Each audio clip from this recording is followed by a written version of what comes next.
उसके बाद पर्ची मिला, वो लड़के का नाम बताया गया, पुख्ता सबूत है हमारे पास और बलात्कार भी हुआ है। बेटी की जैसे हैवानियत से उसकी चड्डी बनियान सब नोच नोच के फेंकी गई है। उनकी मौत हो जाए, उनको छूटना नहीं चाहिए। जैसे हमारी बेटी की जान ली है वैसी उनकी जान जाए। इसके पीछे और अपराधी हैं, हमारी ही बेटी नहीं ही, इस जनता में बहुत बेटी हैं। किसी के साथ हो सकता है। 10th में पढ़ती थी रानी लक्ष्मीबाई स्कूल में, विधायक जी के स्कूल में, और जी वहाँ से कोई पुख्ता कोई नहीं आया और ना विधायक जी का कोई ऐसा कि फोन भी आया कि बच्ची आपके यहाँ विद्यालय में पढ़ती थी और ये ऐसा हो गया, कैसे हो गया, आज तक ये कोई खबर ही नहीं है। ना स्कूल से कोई टीचर का भी फोन आया। यत्र नार्यस्तु पूज्यन्ते रमन्ते तत्र देवता, यानी कि जहाँ पे नारियों की पूजा होती है वहाँ देवता निवास करते हैं। ये सिर्फ एक किताबी बातें हैं, हमारे संस्कृति का एक महत्वपूर्ण जो है ये श्लोक है। वर्तमान समय में भारत में जो नारियों की स्थिति है उसको आप इस बात से अंदाज़ा लगा सकते हैं कि हर दिन आपको कहीं ना कहीं किसी न किसी प्रकार की हत्या की, रेप की घटनाएं, घरेलू हिंसा की घटनाएं पढ़ने को मिल जाती हैं। ऐसा ही एक प्रकरण आया है उत्तर प्रदेश के सुल्तानपुर जनपद का। सुल्तानपुर जनपद के कूड़ेभार थाना क्षेत्र के अंतर्गत एक घटना हुई। एक बालिका की जो है हत्या कर दी गई, गला रेत कर उसकी हत्या की गई और हत्या करने के बाद जो आरोपी था वो फरार होता है और उसी बालिका के साहस के जरिए उसने जो है अब मरते दम तक अपने खून से उसने उसका नाम लिखा था, जहां से वो आरोपी पकड़ा जाता है। घटना 30 दिसंबर 2025 की है। कूड़ेभार थाना क्षेत्र के अंतर्गत ये घटना होती है 13 वर्षीय बालिका के साथ। उसके बाद से जो है पुलिस की ओर से कार्रवाई की जा रही है। जो आरोपी है उसको गिरफ्तार किया गया है। जो है पीड़ित परिवार के घर पे हम लोग मौजूद हैं, पिता उनके साथ हैं। आप लोग देख सकते हैं किस तरीके से परिवार जो है गरीब है, चद्दर के नीचे परिवार रहता है और उनके पिताजी हमारे साथ हैं। और इस मामले में अभी तक पुलिस की ओर से कार्रवाई यही हुई है कि मुकदमा लिखा गया है, आरोपी को गिरफ्तार किया गया है। लेकिन सबसे बड़ी बात कि किसी भी प्रकार की अभी तक मदद उपलब्ध नहीं कराई गई है। हमारे साथ उस मृतक बच्ची के पिता हैं जिनसे हमारे साथ उनकी संवेदनाएं हैं और उनसे हम लोग थोड़ा सा जानेंगे। इसमें कुछ जो है अलग प्रकार की खबरें भी सोशल मीडिया पे चल रही हैं जिसका स्वयं ये सच्चाई बताएंगे और घटना कैसे हुई, क्या कुछ था, इसके बारे में थोड़ा सा ये बताएंगे। हेलो, मैं संतोष कुमार लड़की के पिताजी बोल रहे हैं। हमारी बेटी थी और दुर्घटना में ये हुआ कि हमारे पास फ़ोन आया तो पता लगा कि गला काट दिया गया है। उसके बाद पर्ची मिला, वो लड़के का नाम बताया गया, पुख्ता सबूत है हमारे पास और बलात्कार भी हुआ है। और वहाँ गए तो पता लगा कि जो उसका डेड हो गया। तुरंत वहाँ से लेकर मुझे थाने गए।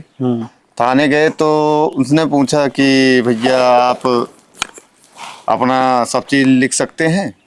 तो मैं बोला कि मैं पढ़ा लिखा नहीं हूँ ज़्यादा। तो मेरा नाम, पता, मेरा मोबाइल नंबर, उस लड़के का नाम, पता, उसके पिताजी का नाम वो पूछे। उसके बाद क्या हुआ वो लिख कर रात में ही उसको पुलिस ने जो है गिरफ्तार किया और वो उसको जेल भेजा गया है। तो जैसे ये तो मुझे पता नहीं था, सुबह पता लगा। सुबह पता लगा वही 8-9 बजे पता लगा कि उसको पकड़ लिए हैं और हाफ इनकाउंटर किए हैं।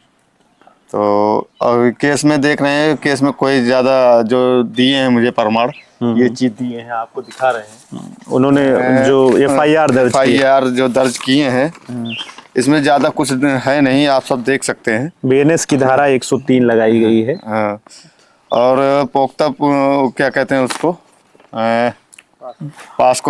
पास्को नहीं लगा है।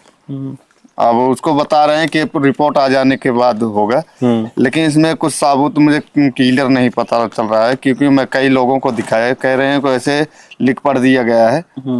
तो आपने अपनी बातें जो है पुलिस के सामने रखी, उनको बताया नहीं? इसके बाद मीडिया वाले उस दिन पेपर देखने गया था मैं, दूसरे दिन जिस दिन लड़की को अपना अंतिम संस्कार करके आया। हाँ। तो सुबह पता लगा कि उसका प्रेम प्रसंग लिखा था। और ये खबरें किस अखबार में आपने पढ़ी? अमर उजाला में। तो वो भी है हमारे पास प्रूफ, आपको दिखा सकते हैं, हमारे पास मोबाइल में खींच रखा हूँ। ये इस तरीके का नहीं था? नहीं था, इसका विरोध भी कर रहे हैं हम लोग। अच्छा। हमारी बेटी की जैसे हैवानियत से उसकी चड्डी बनियान सब नोच नोच के फेंकी गई है। अगर हमारी बेटी प्रेम प्रसंग करती तो ऐसा कर्म नहीं करती भैया। अगर ऐसी कोई बात होती ऐसी तो कोई बात होती तो क्यों अपना गला गला क्यों कटाती? काटा? वो अपना काम करके बगल हो जाती, हम लोग को पता ही नहीं चलता हमारी बेटी क्या चल रहा है। मतलब ये गलत खबर है। ये हाँ, गलत ये खबर है। गलत है। ये चलिए, छापने वाले और गलत जो है छापे। क्या आप लोगों की मांगे हैं, क्या आप चाहते हैं? हमारी मांग यही है भाई, उनको बुला के उनसे पूछा जाए, रिमांड में लिया जाए, पूछा जाए कि अगला कौन है। अकेले तो वो कर नहीं सकता, उसके आप साथ में और उसके साथ में अकेले और- वही नहीं था इस हाँ। अपराध में शामिल, उसके साथ भी लोग थे। हाँ, उसके साथ उसकी इस तरीके से जांच की जाए। हाँ। और उनको कानून के हिसाब से सजा दिलाई जाए। सजा दिलाई जाए, उनकी मौत हो जाए, उनको छूटना नहीं चाहिए। जैसे हमारी बेटी की जान ली है वैसी उनकी जान जाए। पहले उनका पूछताछ करके तब जान ली जाए। अच्छा। इसके पीछे और अपराधी हैं, हमारी ही बेटी नहीं ही, इस जनता में बहुत बेटी हैं। किसी के साथ हो सकता है, हम बाकी यही चाह रहे हैं भैया। ये जो है मृतका की माँ थी जिन्होंने बताया।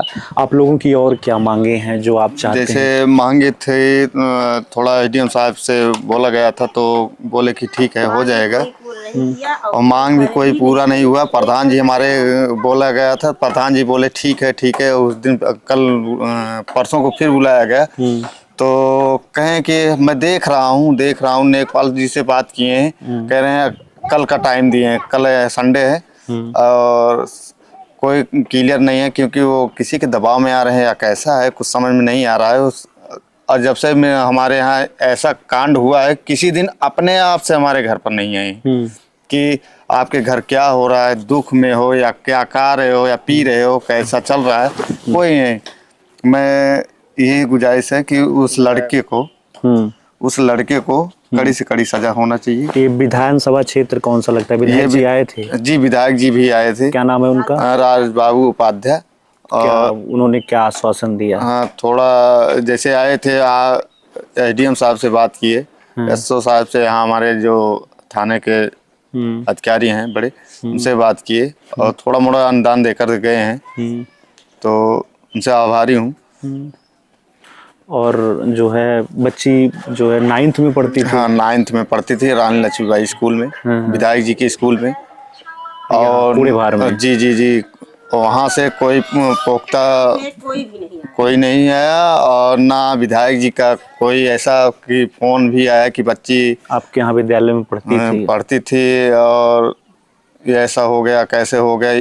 आज तक ये कोई खबर ही नहीं है, ना स्कूल से कोई टीचर का भी फोन आया, यहाँ तक नंबर भी लगा है, ग्रुप भी चल रहा है, ग्रुप पे भी मैसेज नहीं आया कि बच्ची कैसे है। आपको दिखा सकता हूँ, ग्रुप का भी मैसेज, सारा चीज है। इतना बड़ी घटना हो गई। हाँ, तो एक नहीं 2 लड़कियां हमारी पढ़ती हैं, जैसे एक 10वीं क्लास में, एक 9th में थी। अच्छा, परिवार में आपके 2 बच्चियां ही हैं? हाँ, 2 बच्चे उसी में पढ़ रही हैं। तीसरे का भी नंबर था, जो छोटी वाली, सोच रहे थे अगली साल, अब की तो हो गया, 7वीं से वहीं लिखवा देंगे। 3 बच्चियां एक साथ रहेंगी, तीनों एक साथ, दोनों साथ जाती थी तो तीनों एक साथ जाएंगी। तो मतलब ये पूरा जो है परिवार विद्यालय में ही पढ़ता था। और उस दिन जिस दिन घटना हुई उस दिन आप बाहर थे? जी, मैं गया था माधोपुर गांव में काम कर रहा था, जो मैं राजगीर मिस्त्री हूँ। तो वहाँ मुझे 3:38 पे फ़ोन आया, एक गांव का हमारे साथ जो काम करते थे, तो उसने फ़ोन किया, वहीं बगल काम लगाए थे, उसी घर के बगल में। तो वहाँ आवाज़ आया तो उसने निकला तो बोले कि भाई आपकी लड़की चोट खा गई है। कोई फिर उसमें हड़बड़ा के बोला नहीं, आपकी लड़की का गला कटा हुआ है। मैं वहाँ से भगा, तो जब भगा तो फिर फ़ोन कराया, किसी से संपर्क किया दाएं बाएं कि भैया क्या हुआ, कैसे हुआ। तो बोले कि ऐसा करिए आप, मुझे ज़्यादा पता नहीं है लेकिन ब्लॉक लेकर गए हैं। जब तक ब्लॉक में पहुंचा तो उसकी डेथ हो गई थी। एक तरीके से जो है इसमें अब कई लोग शामिल हैं, ऐसा आप लोग कह रहे हैं। जी जी, वो जो पेपर साइन किया था, हाँ। तो जैसे पिताजी का बोले थे कि खेत में गए, मेरा नंबर भी दिया था। उसके बाद लड़के का नाम लिखा था ईसा, उसके बाद कोई और था, क्योंकि वो अकेला कुछ कर नहीं सकता था, नशेड़ी था, साइको टाइप का थोड़ा। मतलब इसमें 2-3 लोग अपराध करता ही था, चोरी चमारी, किसी का गला काट लेना, वैसे छिनौती फिरौती वो उसका काम था। लेकिन ये इतना बड़ा कांड कर दिया हमारे बच्चे के साथ, उसको कड़ी से कड़ी सजा होना चाहिए। मेरा कहने का मतलब है, मीडिया वाले आप भी हैं, आपके बच्चे हैं घर पर, आप ये इतना हमारे दर्द का समझ सकते हैं। नहीं, बिल्कुल बिल्कुल बिल्कुल, हर तरीके से हम लोग आपके साथ हैं। प्रेम प्रसंग लिखे हैं, ये तो बड़ा दिल को चोट लगी हमारे। उस दिन हम लोग घेराव किए थे थाने को, तो थाने वाले एसओ साहब बोले कि हमारे यहाँ से कोई चीज़ लीक नहीं हुआ है। और फिर पत्रकार के पास पता किया गया, थोड़ा टाइम लगा, कौन है कौन नहीं, तो पता लगा वो डिस्ट्रिक्ट से हुआ है, अमर उजाला जो है अखबार की ओर से। चलिए, तो ये जो है हम लोग उस मृतक के परिवार के साथ हैं, उस घर में मौजूद हैं। आप लोग देख सकते हैं किस तरीके से जो है चद्दर, जैसे प्रधानमंत्री आवास योजना की बात लोग करते हैं, लेकिन मौजूदा स्थिति में आप लोग देख सकते हैं कि छप्पर का घर है, इधर भी जो है छप्पर है, लोग इस तरीके से रह रहे हैं। तो जिस प्रकार की इनकी मांगे हैं उसको भी जो है, ये कच्चा मकान है, आप लोग देख सकते हैं, और कब गिर जाए, किस बरसात में गिर जाए, परिवार जो है बहुत जो है बुरी स्थिति में है। जो भी इनकी मांगे हैं, जो ये मांग पत्र है इनका, इस पे मेरा प्रशासन से भी और सुल्तानपुर जनपद के जो भी जो है जिम्मेदार हैं उनसे मेरा अनुरोध है कि इनकी जो मांगे हैं वो बिल्कुल तरीके से मांगी जाए। इसमें जो मांग है, इसमें परिवार के लिए आर्थिक सहायता की बात कही गई है, 25 लाख रुपए की, एक आवासीय पट्टा, एक पक्का मकान, परिवार को सुरक्षा प्रदान किया जाए। जैसे कि पहले ही जो है मृतका के परिजनों ने बताया कि जो है वो जो घटना हुई है उसमें कई लोग शामिल हैं, तो अपराधी को कठोर से कठोर सजा का प्रावधान जो है कहा गया है। ये 5 सूत्रीय मांगे हैं, और साथ ही साथ परिजनों का आरोप है कि घटनाएं कई सारी उस बच्ची के साथ हुई थी, और पुलिस की ओर से सिर्फ और सिर्फ जो है हत्या का ही मुकदमा लिखा गया है, और भी इसमें धाराओं को बढ़ाने के लिए भी मांग की जा रही है। और परिजनों का आरोप है कि जिस तरीके से सोशल मीडिया पे और मेन स्ट्रीम की मीडिया की ओर से ये कहा जा रहा है, उसमें गलत जानकारियां साझा की जा रही हैं, उस पर भी रोक लगे, ऐसा परिवार जो है मांग कर रहा है। मृतका के पिता जो है चाहते हैं कि ये जो चीज़ें हैं, इस तरीके की चीज़ें सामने ना आए।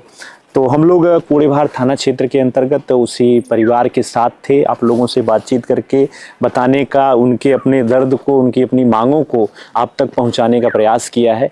इस पूरे मामले में जो है हम आपके साथ हैं, जो भी अपडेट आता है गांव देहात के माध्यम से आप तक सूचनाएं लेकर आते रहेंगे। बहुत बहुत धन्यवाद।